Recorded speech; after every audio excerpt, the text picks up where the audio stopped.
The reality is we paid an enormous price for those 3 battery plants. We have $15 billion of investment. As for incentives, we've ponied up $36 billion. I don't know how you pay $36 billion for $15 billion of stuff, but that's what we've decided to pay.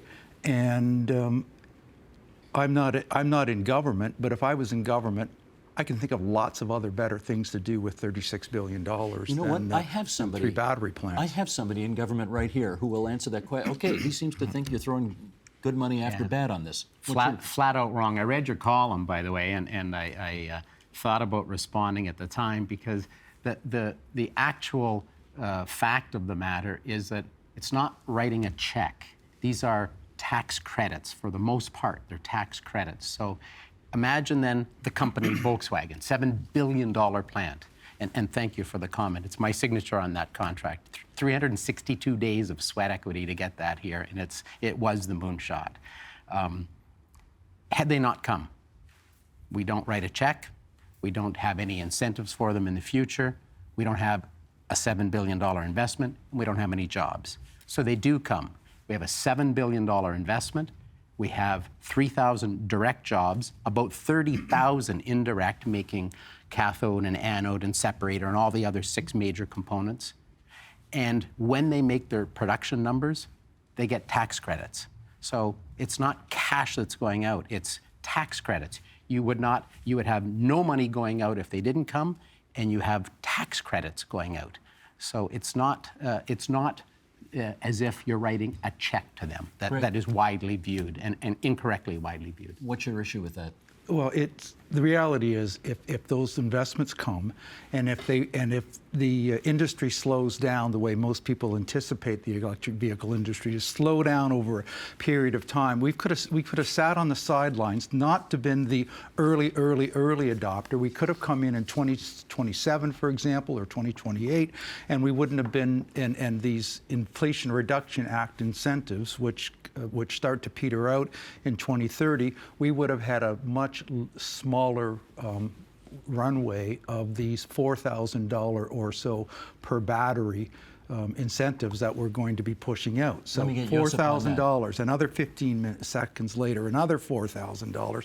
Yeah. Pretty soon, Minister, it starts to add up. It's tax credits. But maybe cash. I can add an element there, Minister, between you and Greg here. I mean, if we take a bit of a historical view, there's no doubt, like eyes wide open, let's go back 14, 15 years, there was a recession. We put a lot of money into Chrysler and General Motors to buy them out, to help them, to prop them up.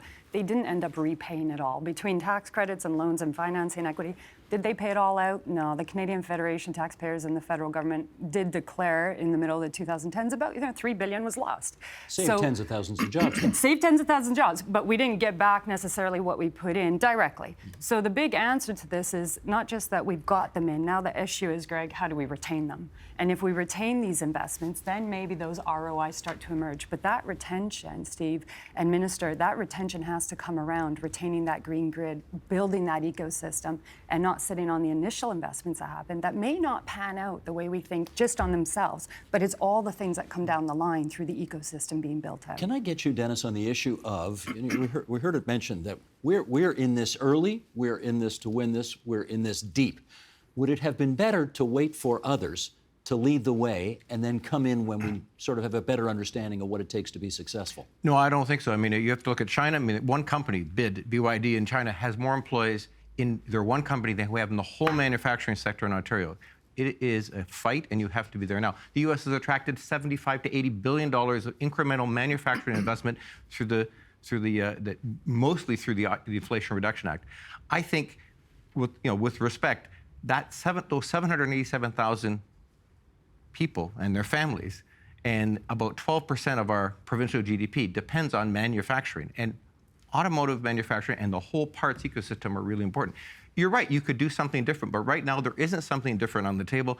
This is where the industry is going. In 1965, we signed the Auto Pact. That changed everything in Ontario because you wouldn't have Magna, you wouldn't have Linamar, you wouldn't have Martin Reyes. Some of the biggest auto parts companies came because of a policy decision to help support, indirect invest.